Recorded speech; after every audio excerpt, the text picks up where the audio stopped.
What is up, boys and girls? Oh, look out, there's a part there. What is going on, boys and girls? It is time to get started. Put the turbo kit on this car. This car right here. On the 2020 GT. If you've been following along in the past couple of videos, it's the Hellion Street sleeper kit. And it is... I really got to put my... I really got to give props to the guys at Hellion because this kit is really well thought out. It has everything that you could possibly think of, like hardware, and everything is put in bags and labeled. And I mean, even like the header, for example, since this car is a 20, it has the driver's side header. It comes with a catalytic converter attached to it, and the turbo kit comes with a header from an earlier Mustang, like I guess they started at like 2018 is when they switched to this header and cat combined. The earlier ones have the regular header on there, I guess, and I may be wrong on what year that is. But anyways, even the bag that the header is wrapped up in, a header of all things, is wrapped up in bubble wrap and taped up. And I mean, like, you could throw it off the top of a 10-story building and not hurt this thing. But even that is labeled as the header, and, you know, so on and so forth. So if you are thinking about one of these kits, don't let concerns over quality stand in your way, because they have thought of everything, down to oil lines and hose clamps and labels on bags and all that kind of jazz. So anyways, enough of the blibber blabber. Let us get started on getting the turbo kit installed. And what better place to do it than with the driver's side header. So I'm gonna turn that around and show you. And again, it's just a plain header off of an earlier GT. The stock header has a big long pipe on it with a cat connected to it, and that will not work for the turbo setup. So actually, I got the thing sitting right here on the floor. Let's look at it. We'll just look at it.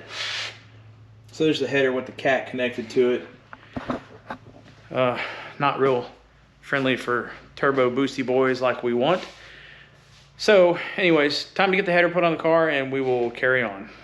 Okay, this is probably one of my favorite parts about how this kit is set up. That's the way the scavenge oil pump works. So I've got the oil pump installed on the top, or in the front of the engine, and it's actually belt driven. It's not electric, which is really cool, because you don't have to worry about the oil pump failing because of a blown fuse or a locked up motor or anything weird like that. But check this out. I'm gonna turn the camera around and show you what it looks like. So you can see it right there.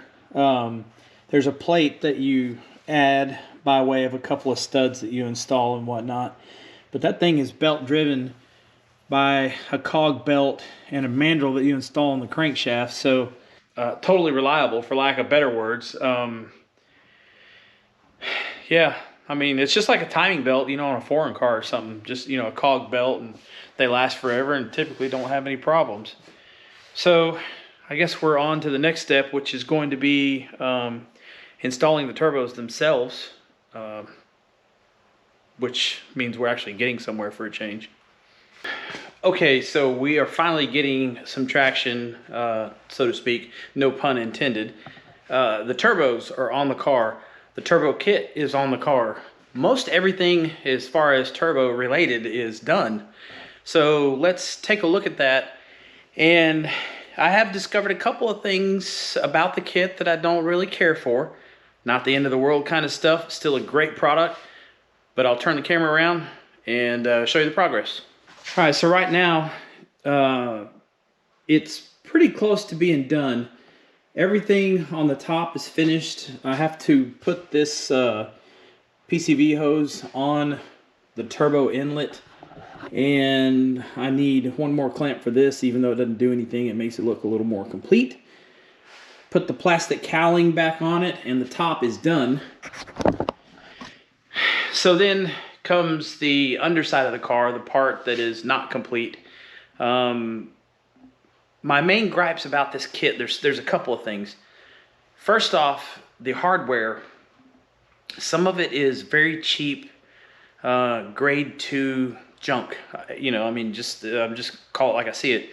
The studs that hold the turbos to the headers and the studs that hold the turbos to the adapter thing that goes on the header, those are all grade 2 all thread that looks like it was cut with a rabid badger. So those things can definitely be improved upon. And in fact, the pictures in the assembly instructions show some good quality, or what appears to be good quality, actual studs. So Hellion, if you're watching, fix it. Anyways, again, not the end of the world. There's some very slight fitment issues on the turbo itself. If you have the compressor housing clocked a certain way, it will hit the turbine flange on the header adapter piece. The header adapter piece itself has some kind of crummy looking welding on it, which I get it, you know, it's production run stuff. It is what it is. Not the end of the world. Again, it will not affect performance. And last but not least, this kit, this car, you know, behind me here, has a tubular K-member on it. And that changes a few things around as far as how the intercooler mounts and how the cold side pipes get routed.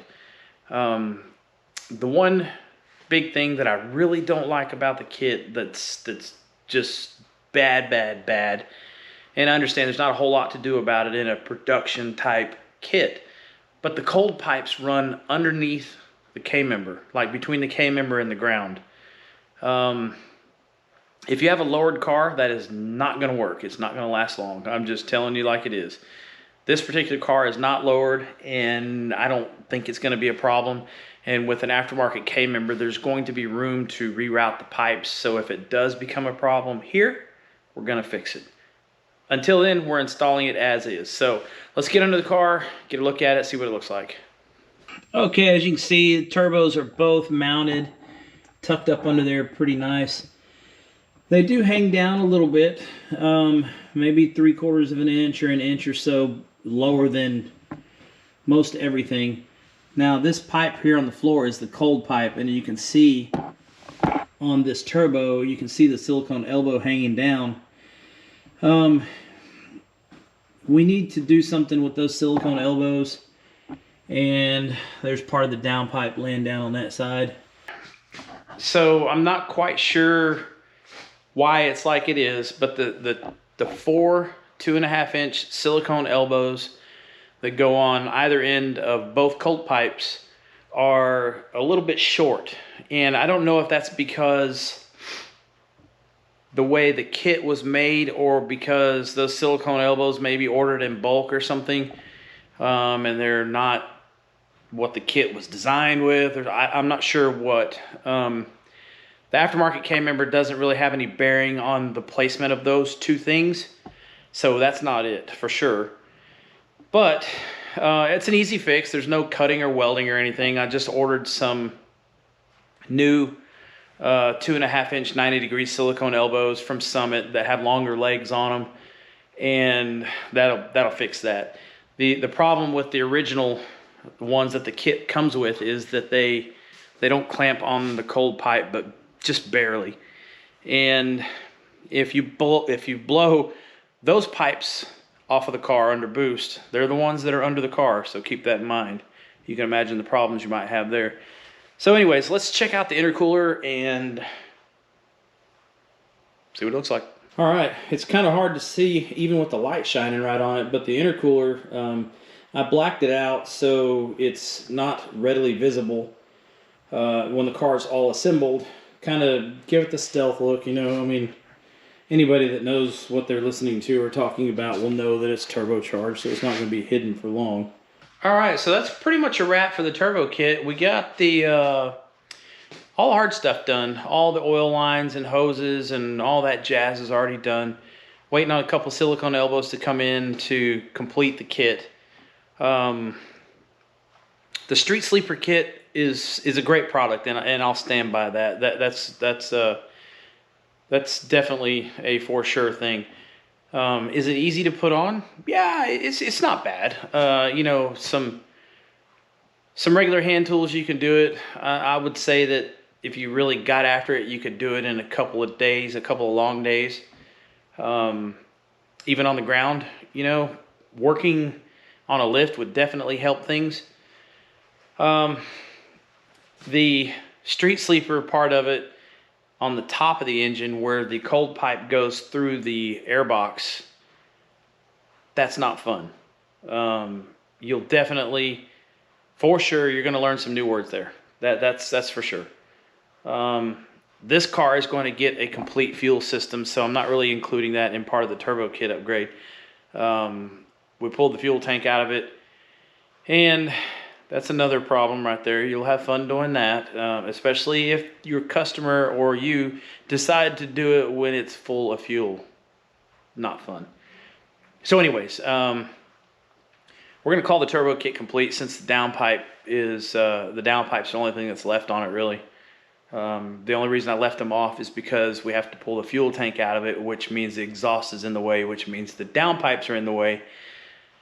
So fuel tank comes out for the fuel system, and it comes out for the differential bushings, which are hidden by the fuel tank. So I think that's probably a good place to end this video, guys. Not a lot of fun show and tell stuff on this. It's just most of the stuff you can't really see. Instructions are good. I didn't necessarily do them in order because of the things that we have to do extra to this car.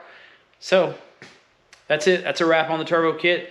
Tell me what you think. Predictions on power. What's it going to run in the quarter mile? All that neat stuff. I'm curious because I think it's going to be pretty fast. We'll see.